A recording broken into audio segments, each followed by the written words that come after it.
Hello, everyone. It's your little fuzzy pal Franklin, and I am back in the workroom with so much to talk about.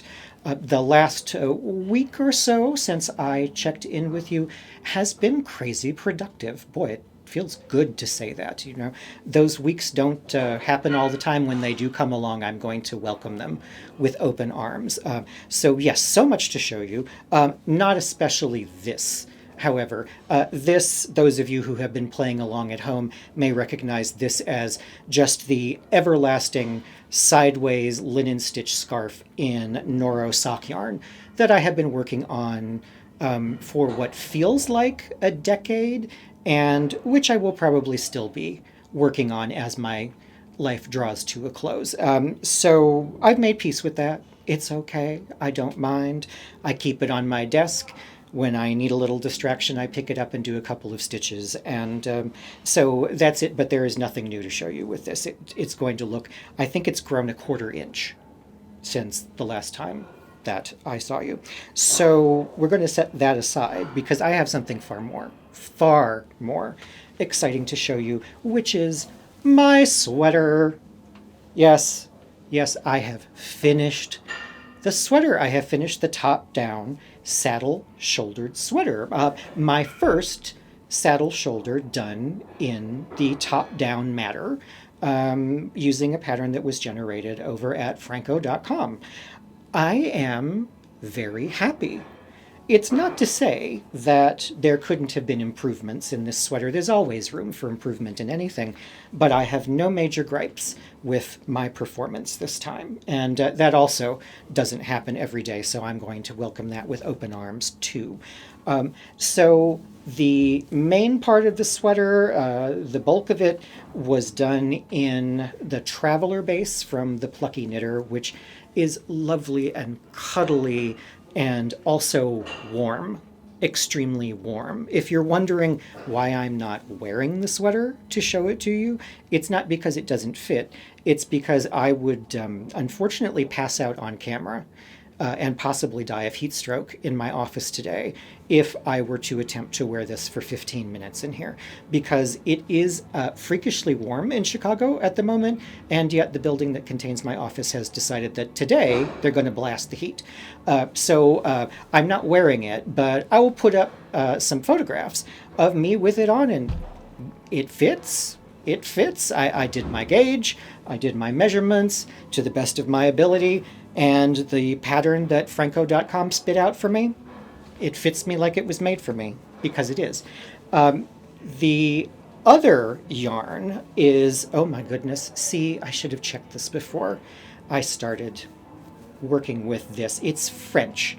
It's a yarn that I got from one of my favorite yarn stores in Paris, because I get around. One of my favorite yarn stores in Paris, Les Tricoteurs Volants, the Flying Knitters. It's a very small shop, and it's very neighborhoody. If you happen to be traveling in Paris and you want to see a yarn shop that is heavily relied on by regular workaday, everyday Parisians of all varieties, tiny little place, really, really fun. And that's where this came from. Whatever this is, I will put the name down in the comments, because I like this too. It is a non-superwash merino in fingering weight. And I had my reservations at first about using it. And why did I use it? Very simply because I was right on the border with the yardage for this sweater of whether there would be enough or whether there would not be. And this time I lost the bet, and there wasn't enough of the main yarn to do the whole sweater in it. So happily, the top-down construction allowed me to finish everything else and then go in with a different yarn and do the collar and cuffs. And I wanted to do, I knew right off the bat, the pattern doesn't call for it, but I wanted to do a 1-1 rib doubled collar and cuffs. In other words, knit to twice the finished length that you want, plus a little bit to account for the turning. And when you are quite finished with the knitting, then you turn the work inwards and you sew the live stitches down on the inside of the work. You get a lovely, lovely doubled cuff. I hope that was clear. I'll put in some footage. I did take some footage of when I was finishing up the collar, showing that I had folded the ribbed portion to the inside, to the wrong side of the fabric, and then just stitched it down right off the needle, stitch by stitch, around and around and around. And I was very happy with how it came out. Down at the cuff ends, I knew that I wanted the cuff to be snug, and I knew that the cuff was definitely going to be snug if I went from the gauge that I was getting with a large needle and I think this is, what is this, a DK weight? I think this is a DK weight. A larger needle and a DK weight yarn going down to a much finer yarn I used a US 1 for this to give a really, really firm gauge. I knew that would make the cuff draw in, as I like a cuff to draw in. And as most of us like a cuff to draw in, who likes a big sloppy cuff? What I did to account for the radical change in gauge was I omitted the last decreases that were called for in the pattern for the sleeve, because just the change in gauge was going to replace the narrowing that would have been required had I stuck with the same yarn all the way to the end. So that was fine. For this, I just began knitting the new yarn right onto the live stitches without any kind of adjustment, and that worked really beautifully. For the collar, there was just a little bit more to think about, just a little bit, and trust me, I mean just a little bit, because that's about how much figuring my brain is capable of on the fly. I did not want the neckline to wind up being super snug, because there's the danger of either not being able to get my pumpkin head through it at all, or somehow wiggling into it and then being strangled to death by my own knitting if the collar came out too tight. So what I did was double check my gauge. In the larger yarn, my gauge was 6 stitches to the inch, whereas in the smaller yarn, my gauge was 8 stitches to the inch. And so what I did to keep it as simple as possible is that knowing the difference in my gauges allowed me, as I picked up and knit, to begin the collar, because this was not started on live stitches. This is picked up and knit with the collar yarn. The difference between 6 per inch and 8 per inch, I made up for it by picking up 6, 1 for 1, along the edge, and then picking up an extra 2, and then 6 more and an extra 2, and 6 more and an extra 2. I think the pattern actually worked out being pick up the extra, pick up 6, and then pick up an extra, and using that as my unit. Yes, pick up an extra, pick up 6, pick up an extra. Repeat all the way around. And when that was done, it left me with a nice even number of stitches that allowed me to simply begin knitting in 1-1 ribbing, and then turn it under and sew it down. I am just delighted with it. Now, the other reason that I'm not wearing it in here is because it does need to be blocked. And, you know, if I can make it happen, I think what I'm going to do is I will film the blocking for you. I'll do a video about that. It's not terribly complicated, but especially if there are any new folks out there, it might seem a little mystifying. And I have run into knitters occasionally who avoid it.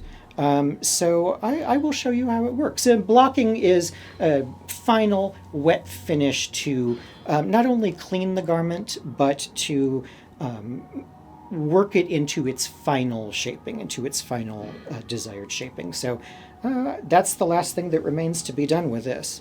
I am just absolutely tickled about it. So that's on the knitting front.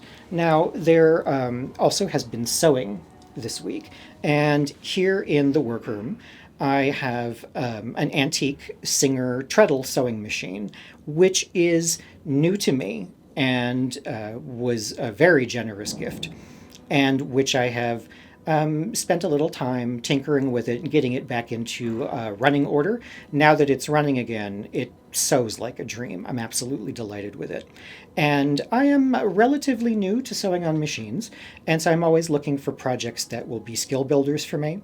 And so this week, I acted on an idea that I have had in the back of my head for months, probably the past year, honestly, and just, never got around to it. Rosamond, my dog, who you will have seen and heard about in this channel before, she goes through toys very quickly. She likes to tear up any toy, but in particular, stuffed toys that squeak, fabric toys, she is incredibly rough on those. She considers that the way that you play with those toys is to attack them and field strip them and remove the squeaker, and then you win. The squeaker is kind of it's like getting to the center of a Tootsie Pop, So that can get expensive. And not only can that get expensive, even though they're small little things, I also couldn't help but noticing that a lot of the toys that were being store-bought are made of polyester, and they are stuffed with polyester, and Rosamond does go through just an awful lot of them very quickly. And so what I've decided to do is, heaven knows, I have access to plenty of fabric, including scrap, including old clothes that are too worn out or don't fit anymore or what have you, that are in primarily natural fibers, since that's what I like to wear. And I got the idea of perhaps sewing toys for Rosamond. They'd be very easy to sew. She does not care what they look like.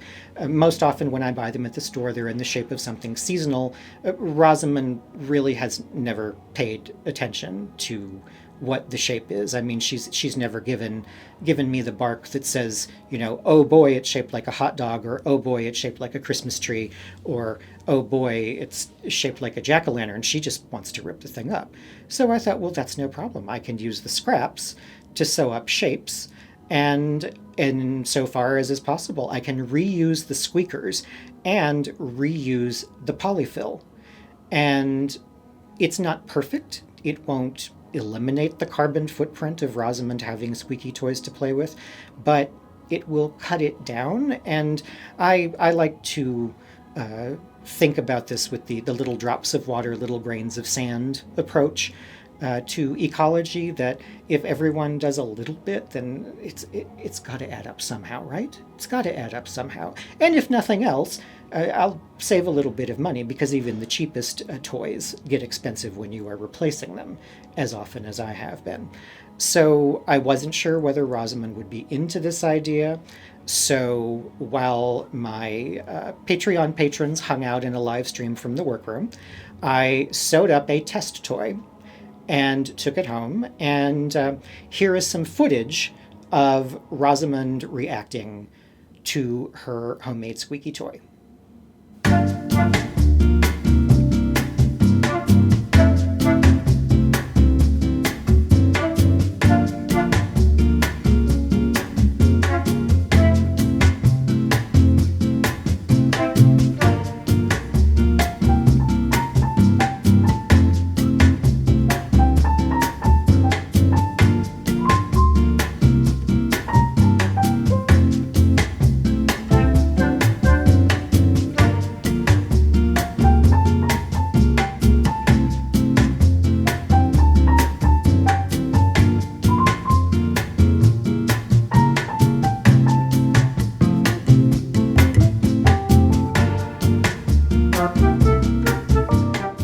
You all done?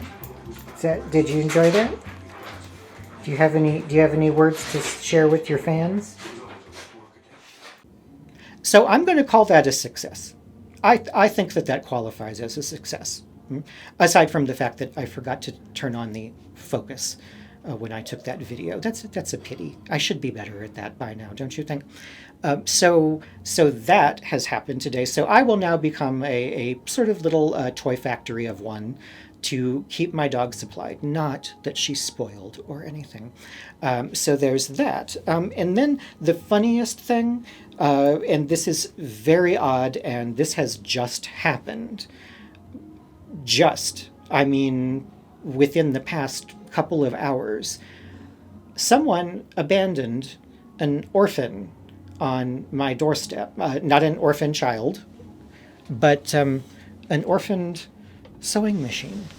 I will. I'll put some better shots in, but here it is.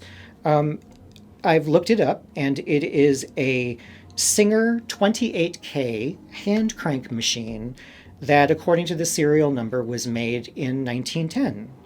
And it was left for me anonymously, the machine and the case. And as far as I've been able to see when I check it out, it's more or less complete, missing one plate that I can replace fairly easily. But the shuttle is there. There was even still a bobbin in there, and all moving parts are moving. And so I have a new little project, which is I'm going to give the machine some TLC, and I have a suspicion, based on my past experience with these lovely machines, is that, once you take care of the cleanliness of the machine, they will sew like champions once again. So that just happened. It has been the oddest day, but quite a good one. Quite a good one.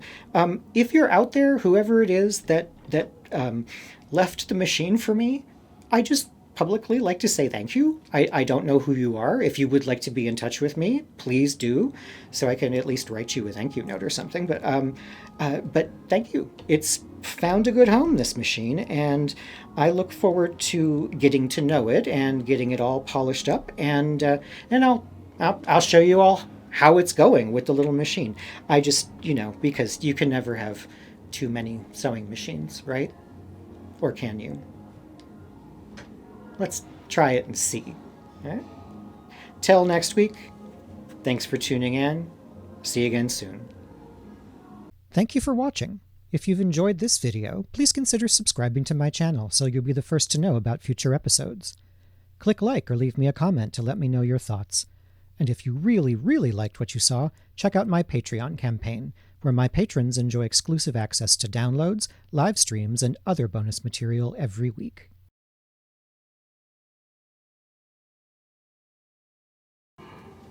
You are one ball of yarn. One ball. How can you be this much trouble?